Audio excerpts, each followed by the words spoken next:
We'll wing it. Surely we can manage. Well, thank you guys for having me today. Kalie, Kerth, which we carried back with my parents. So I was born and raised here. This is my home church. 13 years ago, Paul married Troy and I. So it's pretty special to come back and talk about this ministry. It is Harley's house, so our logo's on my shirt. You can find us online, Facebook, Instagram. Pretty easily pull up that information. I planned on a PowerPoint, but you know how life goes. It didn't work this morning. So what our mission is to prevent child abuse and neglect. So we kind of ventured into this 4 years ago. So for 2 years, God said, I need you to do this. I need you to do this. And I said, I don't have time. I'm too busy. My kids are too little. I can't do it. Never mentioned it to Troy. But then I called DHS and I said, yeah, go ahead and send me that packet. Whatever. I don't know what I'm doing. Just go ahead and mail it to me. Didn't even open it. I stuck it in my work file cabinet and it sat there for a year. And I said, okay, yeah, go ahead and send me another one. Put it in that file cabinet, second packet, never opened it. Another year goes by. And then I couldn't say no any longer. At that point, it was an act of disobedience. And I was like, Troy, we've got to do this. And he was like, well, yeah, why didn't you tell me 2 weeks ago? And so we did. We jumped in head first. We didn't know what that looked like. We became foster parents. So there's training involved in that. It's a whole system that I had no idea existed in my backyard. So I did not know that there were families that were broken and hurting and struggling right down the road. I didn't know that there was 4 children in my girls' class that didn't go home to a home that had enough food or water or electricity. And so those things were such an eye-opener to us in Weatherford. So we've been in Weatherford about 15 years. To most, it looks like a pretty well-to-do city. Our schools are good, our businesses are good, but there's a lot of hurting people. And so we started this journey. We've had just over 30 children in our home. Of those 30 children, about half of them returned to their biological family, and that's a goal. So we fell in love with those families, we helped those families, we had them in our home, and the children went home, and then we realized this is much more than we can do as Troy and Kalie. It's much more than we can do as First Baptist Church Weatherford. So unofficially, we started Harley's house. We started just connecting people. We started connecting churches, donors, businesses with families that were hurting. So whatever that need may be. Maybe they needed a new tire. Maybe they needed their house sprayed. Maybe they needed a ride to work because they never lived in a family that they had a driver's license. They didn't finish high school. They don't have a washer and dryer in their home. So all of these things just started coming up. And so we started filling what we could.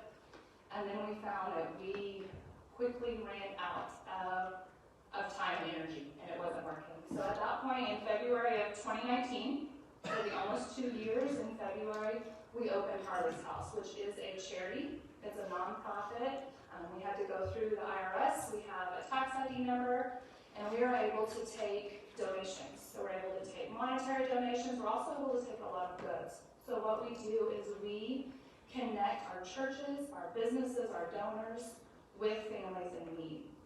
We take diapers, wipes, food, backpacks, school supplies, Christmas presents to families in our community. So we do that within about a 45-mile radius. We go directly to the home. So I have about 50 volunteers. At this point, we have every church engaged in our community. So our churches either donate monetarily or they provide volunteers. So maybe they are the transportation to a workplace, to a daycare. Our nonprofit is a crisis nursery. So we were the first one that opened in Oklahoma. It's Harley's House Crisis Nursery Association. And so that allows families to contact us when they need child care.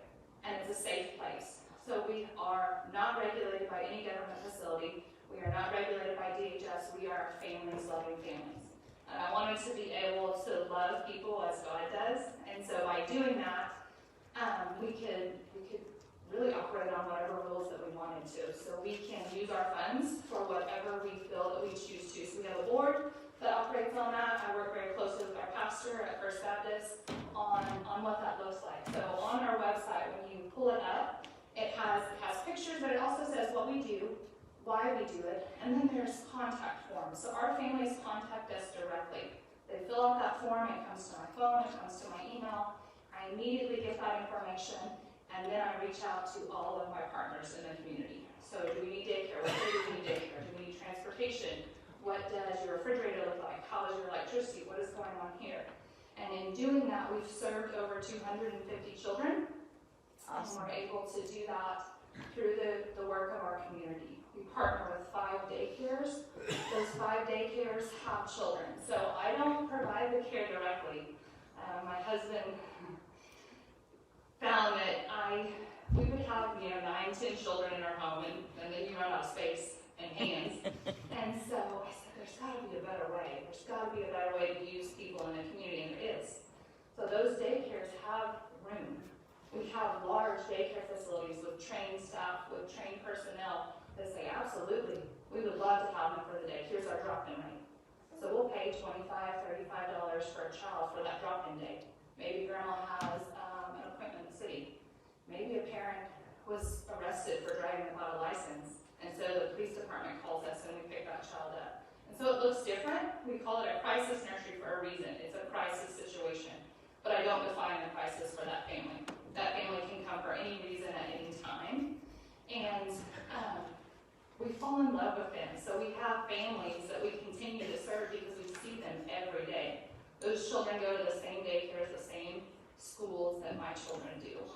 And the church was able to meet those people where they're at because we found it was pretty hard to get those people into the church because they didn't know any of us and they didn't understand, and they drove by our building and they thought, gosh, no one's helping me. How do I get out of this? But then we come to them and they say, absolutely, I'd love to come. I'd love to come over for dinner. I would love to do this. And so our community partners, so our form is a parent form, and we also have a community partner form. So those are our daycares, those are our churches.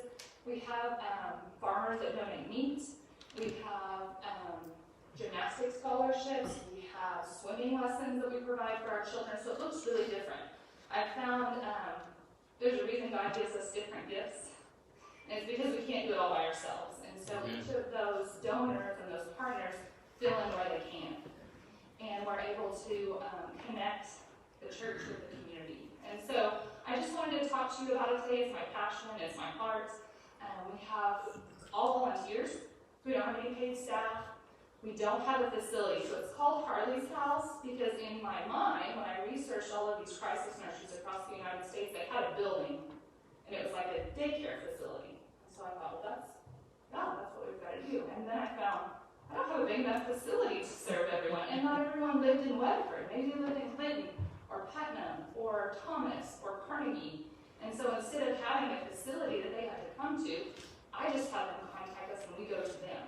So we make those deliveries, we see their homes, we continue to visit those families. And so Harley's House is not a building. We call it a community. So it's a safe place where people can come. When they contact us, it's confidential, but we really try to find a family partner. So we find someone that says, yes, I can help with a 2- and 4-year-old. I can help with this ride. So they have a dedicated family, but then the volunteer group helps that family in whatever their crisis may be. We also have monetary donations. You'll see that on the website.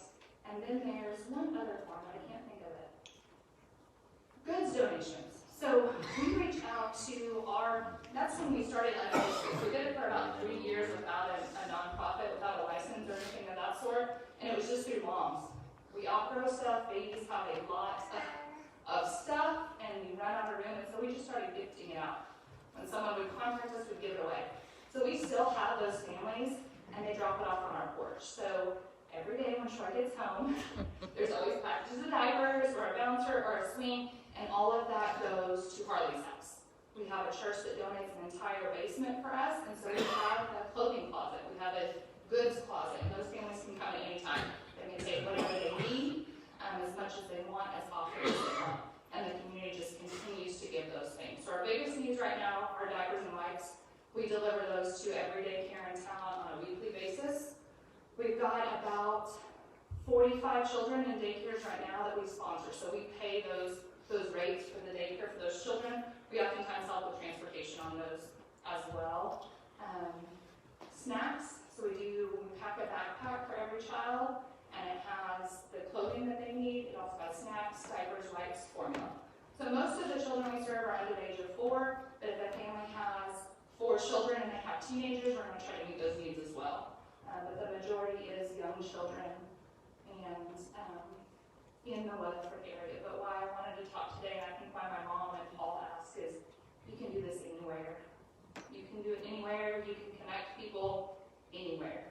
What changed when we made it a nonprofit, or we make it a church, just have a church that has that need, is that people don't feel embarrassed to contact you because it's confidential. So they don't know that they're contacting Kalie Kerth for a need. They contact Harley's house, and Harley's house fixes it.